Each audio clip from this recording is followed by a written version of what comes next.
How's Josh Earl? He missed out altogether the other night. Nah, he'll still struggle with injury. So he's doing okay, but I think this one will still be too early for him. He's obviously being treated here. He's not gone back to Preston No. or anything like that now. No, he's okay that way.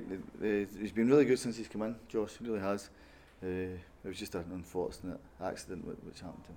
And Emir Hughes, that didn't look too troublesome the other night when he went off the ankle injury. There's a cause for concern with it. But it's a knock, really. So we have to see how he is this morning with it. Yeah, that's basically that. And in general terms, you're thinking of freshening up the team. You've gone with the same outfield 11 for the last 3 matches now. I might rotate it. Fancying that again, yeah? I might make 10 or 9 changes in it. So,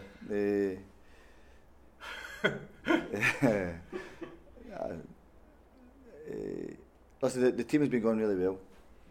Okay, we lose a game, no problem. We lose a game, there's no problem. The team's going really well, so I'm not going to let one defeat kind of blight anything at all. Because we've been playing in the dominance we've had. It wasn't just one guy who was off his game on Tuesday night. I think all of us fell below par, which happens in certain games. So, but I'm not going to sit here and say it was a major disaster. We lose a game, that's what happens. If you almost had to drum that into the players to not be too downbeat. Now things were going well, because knowing what competitive players are like, they probably were down after the game, but as you said there, they'd been on a decent run. Yeah, they've been on a really good run. There's no need for me, barring injury. I'll see how everybody is this morning. But we go and try and win another game. And no late business today, expecting a quiet one? As I said to you the other day, Brandon, we can't get and buy anybody. We can't really. In the loans that I've inquired about a few loans, just to see if people come in and help, but the money is incredible in some of them, so that won't be feasible really. I don't think, unless something pops up later on in the day. Would you have liked to do something this month? Should the club have invested from a position of strength? Do you know what? I don't really. I'm never quite convinced with January window, because you get players that are no fit, and it takes about a month to get them fit, or you get other people's problems. The group of lads that we've got at the minute have done brilliant to get us into this position, so they deserve to stay with it as well. The guys that have got us into this position. So sometimes you bring a few into your dressing room, it can actually disturb it. So. And then all of a sudden, the guys go back, and then you don't see them from dust. So it's not a window I'm a great fan. I suppose most importantly, Luke Wolford and Flynn Downs are still here. They're still going to be around tomorrow and available. Yeah, there's certainly no way.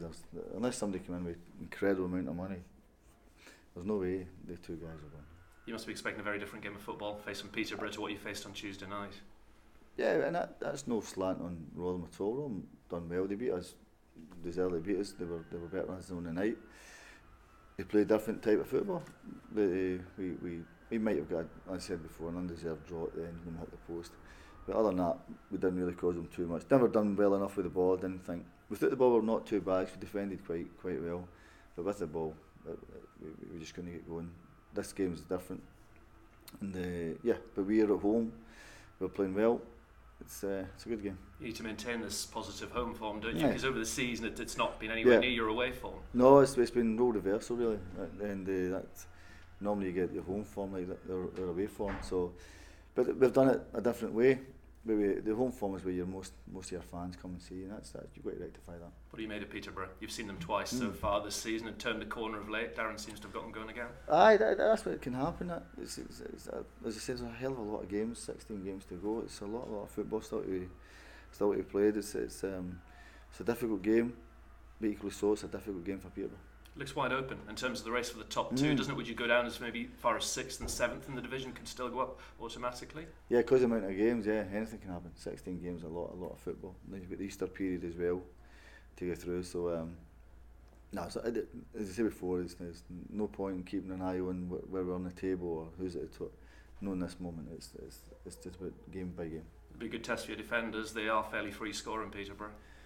Well, no, they are. They bring a few in as well, so they spent a bit of money with it. But as I said before, so it's going to be a hard game for Peterborough. And in terms of defending, how important defending from the front? It's something that Caden Jackson in particular catches the eye doing, doesn't he? He kind of sets the tone. Yeah, well, I always think you defend from the front. I think that's not changed for years gone by. if you can defend from the front, and you have got the speed and the legs to do it, then it's a big asset. How pleasing has he been this season for you, Yeah, very Jackson? He's played more than anybody up front for you. Yeah, very good. He's been consistent with it, and if he doesn't score, but he's still a handful, he's running. So I've been delighted with Caden's form. I think Will Keane's been excellent for us. I thought James in the last couple of games has come off the bench and done well for us. So yeah, they're going the right way. Maybe look at a new deal for Caden. There was a bit of talk in the week that might be the case. I don't think that will happen until we know where we are. I think they'll probably be talking, but I don't think anything will be concrete until we actually know where we are. And obviously nothing happening with Luke Arbett this month by the sounds of things. No, and he's been excellent as well. Look, his delivery is second to none. I think his set plays, the way the lads can pass the ball, he's been excellent for us. He's been in real good form. Last weekend it was a good weekend all round for the club. You won on the Saturday and the ladies went and won in the FA Cup, which was a phenomenal achievement for them, wasn't it? Just a word on them, Paul. They've been brilliant. As I say, I've watched them a few times. I'm delighted for Joe and Paige, and they work ever so hard at what they do, and they're good people as well. I think that's important. They've done great with the girls. I've met the girls before, they're a good bunch. They've got a good spirit there, and it'll stand them in good stead. That going up to Man City will be a brilliant experience for them, and then playing at their facilities will be a massive experience, and they're up against a right good side. So. But they've earned the right to go and play, so it's really pleasing. And you'll give them whatever support and help you and your squad in the build-up to that game? As long as we can get the money they're making from it to buy a player, we'll be all right. No, listen, absolutely. If I could go up and watch it, I'll definitely go up to have a look, and if I can do it time-wise. But I'm delighted for them, because I said before, they work really hard, and I think the girls they've got in the group they've been excellent. And you never know, shocks do happen in football. I mean, it would be a heck of a shock. Dear oh dear. But it happens, you're right, a one-off game, it happens. It's over the course of the season where you tend to find the better teams always run away with things, but it's a one-off game, it's a cup game. Anything can happen, but they're going to have to play well, and they probably know that. Thanks, Paul. All right.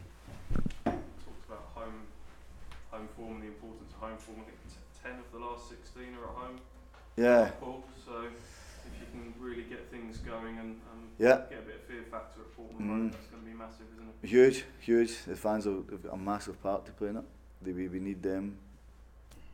This is your job, football's your job, and their job is to come and create that atmosphere. And it's I think fans used to come to a football match and years gone by and just watch a game and support the team, but now it becomes a job for them as well to help us. We need them to do their jobs as well, so that's important. But fans have been absolutely brilliant, absolutely phenomenal. I mean, the travelling they do here is incredible. You actually forget how much travelling people do here, and especially midweek games where it can take 5-6 hours to get home.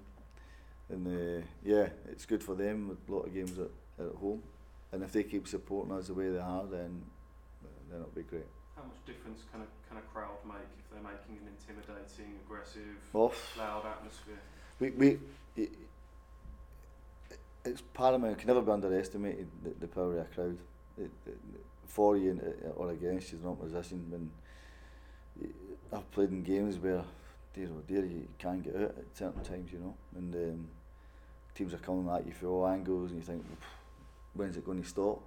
Because the crowd wills it in, and we need that. We need that, the crowd to will it in. And if you have that, then it can pay huge dividends for an opposition that they're going to panic, and then hopefully the crowd generate that. Stylistically, how different do you think Peterborough are going to be to Rotherham? Chalk and cheese? Yeah, it'll be different to an extent. As I said there, we weren't good enough with the ball the other night. We defended okay. We never really got any major hits with the aerial bombardment, but we won a few. We beat the set play, but I didn't think we were good enough with the ball. It was a different game that way. Credit to Paul's team, they beat us fair and square up there. It's a different game, a tough game, but equally so, it'll be tough for Peterborough. Could you do with a bit of a statement win against a top 6 rival? If you look at where your results have come from, there's an imbalance between sort of the bottom half and the top half. Do you think beating one of your your main rivals could really ignite something? I don't know.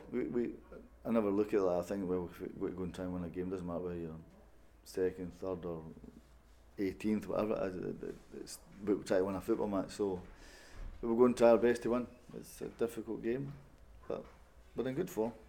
And just on deadline day, I mean, you talked about the BART money not suddenly hitting your bank accounts in instalments, and it's raised the question: why rush to sell BART in this window if you don't get that money to go and spend? Why did the club sort of do that now and not wait and assess your options in the summer?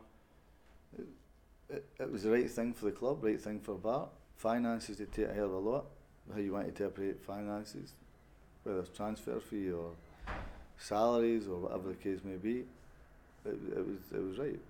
BART himself wanted to go as well. He'd been here for a few years. I knew the situation, the money comes in, that we ain't going to see him. So it's fine. Yeah, because people will say, well, you know, you only get the money in instalments, but when you buy a player, surely that's the same for you guys as well. But when Marcus says the money's not there for you, that goes into other areas of the club, you accept that? Yeah, well, there's no point me. Yeah, definitely if we sold BART for 30 million, then dear oh dear, then there's no way you can.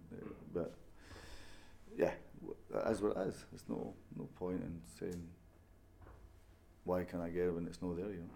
And you talked about January being a difficult month. You're not the first or the last manager to say that. I guess last year was a case in point. You went out and you signed, I think, 7 players in January, and it takes a little while to get people going. Yeah. Is that in the back of your mind that you think you're getting players for a reason at this time of year?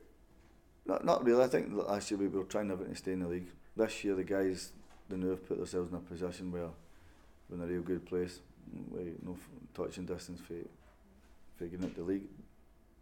They've earned the right, the lads, because I trust them to do it. Last year was different because you think we need a bit of help here to try and change something here. As I said before, when you bring a lot of people in, it can disturb a lot of things. It can knock you off the rails. But the guys that are bringing last year were all good guys. We're fortunate that way. But January is difficult because the guys are not been playing as much football as what they should, and plus the finances can be huge. And any loans out potentially? Obviously Idris has gone, but Dobber, is there a chance for him, someone like that today? If somebody come in for Dobbs, then you'd probably have to look at it. As I said, he's in the same kind of bracket as Idris with what I think of the two of them. So whether something happens later on in the day, I don't know, but he's definitely a good little player, Dobber. Great. Right. You've got quite a few players out on there, haven't you? The young players. It's been a conscious thing to get as many of them out as possible. Even 18s, they're all out at non-league clubs and whatever. It's to get men's football under their belts, isn't it? Yeah, and it's for the development of them and development of the club. If the club's going to go down the strategy of rearing its own because it doesn't have the money to go and majorly buy players unless we sold a few guys, then that's the pathway through. We have to get the guys playing men's football, and one or two adapt it really well. One or two might find it difficult. But as I said before, I think 23 football is no beneficial for young players. And you mentioned Josh Allen injury. What is the injury? Sorry. He just got a knock in his cheekbone. So we have to wait and see what the scan says on it. So it could be like kind of a break or something like that. I don't know. Yeah, I don't know. But I was going to say, if his injury is something that's going to keep him out for a few weeks, are you confident you've got the cover at the back? Obviously, you're playing 3 centre halves at the moment. I think you've got obviously Scousey's played that role. Miles Kenlock's played there, and Janway's played there. Are you okay with them being kind of the deputies to play in that? Yeah, because I don't think Josh will be long term. Right. I don't think Josh will be long term. If Josh was sitting, I don't know, 6-7 weeks, then it'd have raised its head. But what we're told, it's not going to be that length of time. Well, centre halves play with head injuries and things, don't they? Well, yeah.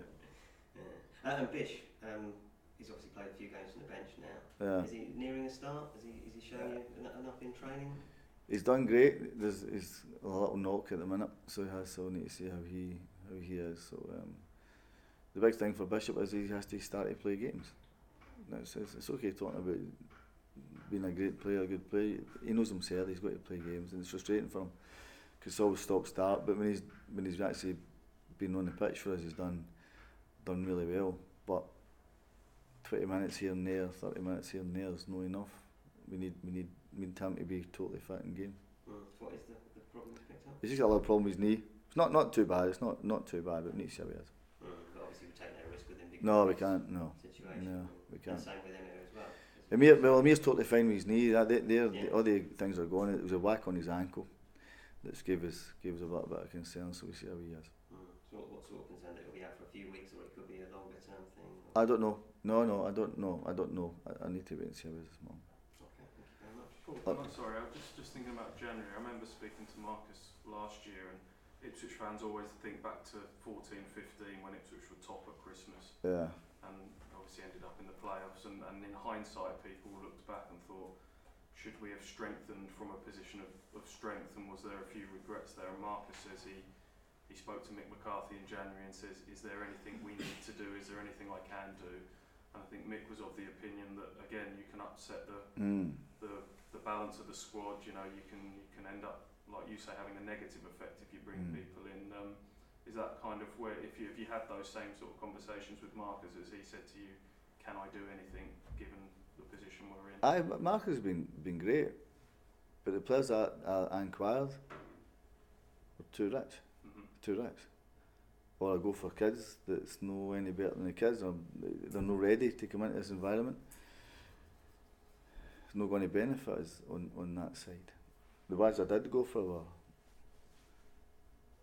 were proven ones. I knew they could maybe do it, but the level of money was extreme, was massively extreme. So there's only two ways you do it, as I said before. You either get ones that are no playing at their clubs and who could take 3 or 4 weeks to get fit, or kids that could be their first loan and you're never quite sure what you're getting from that side. So it's a really dangerous one. They have to be better than what you've got. Yeah, well, it's got to be ones that you think are going to help you, not necessarily better, but are going to help. And I think the ones we did go for were slightly. Because I guess once you miss out on those ones, there could be a temptation to kind of do something else just for the sake of doing it. You're resisting that temptation, really. There's nothing there. Sure, there's nothing out there. There's nothing. The money's high. There's Premier League ones that they've looked at. Then all of a sudden you find out that if you don't play them, there's a massive bill attached to it. We're not in a position to pay that, and we're not in a position to say we can guarantee guys games. But so if you don't play them, you get hit with a massive fine, and we that's no healthy for anybody. It makes a real difference, doesn't it? Sometimes that doubles their wage if they don't play. Yeah.